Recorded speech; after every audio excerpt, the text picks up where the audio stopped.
The advice and opinions expressed by Dr. Granpeesheh and her guests are meant solely as suggestion and should not be in any way construed as child-specific advice.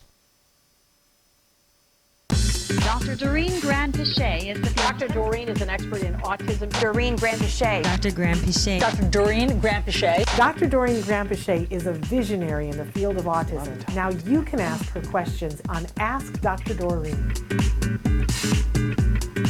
What do I do when my 4-year-old, who I assume is on the spectrum, she says, is on the spectrum, hits his sister? Yeah.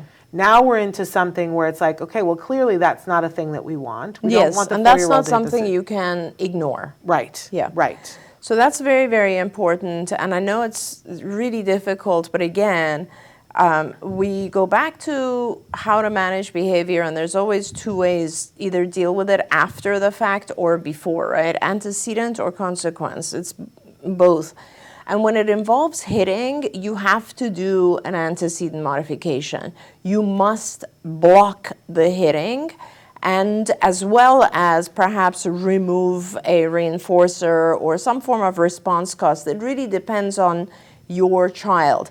But let's start with, as usual, what is the function of the behavior? So why is he hitting his sibling? Is it because he wants something she has? Is it because he wants your attention? Because when he hits her, you go and attend?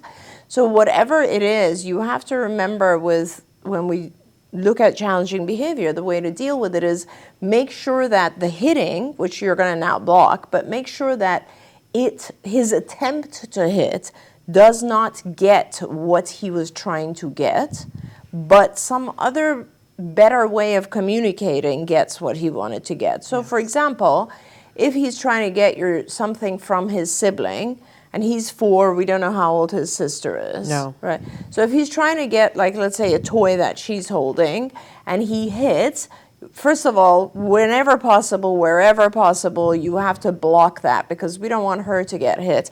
And when I say block, it's not about just being physically present to prevent that from happening. It also means don't leave them alone if in a scenario where he's going to be hitting or there's a chance that he might be hitting her. Make sure there's always someone there, or don't let them play with the same toys. Whatever you need to do to prevent that situation, because you have to protect her at this point.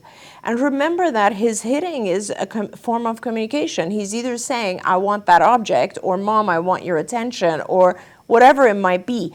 And when he makes an attempt to hit, give him a more appropriate way to respond, to communicate. So if it's about wanting a toy, teach him, model for him. Let's say you'd block it and say, I want the toy, or can I have the toy? And then give him the toy for 3 minutes or whatever it is.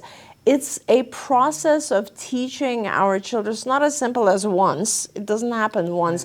This is why I always tell people it's so important to have a team of behavior therapists in your house, because this time of thing that happens, it's over and over. It's like multiple times the behavior tech will be able to redirect the child from hitting and teach them a more appropriate way to communicate whatever it is.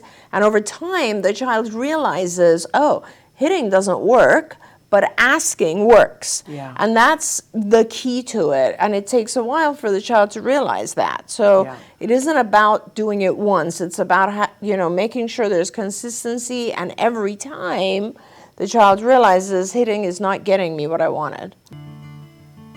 Don't forget, you can watch Ask Dr. Doreen live every Tuesday morning at 10 a.m. Pacific time.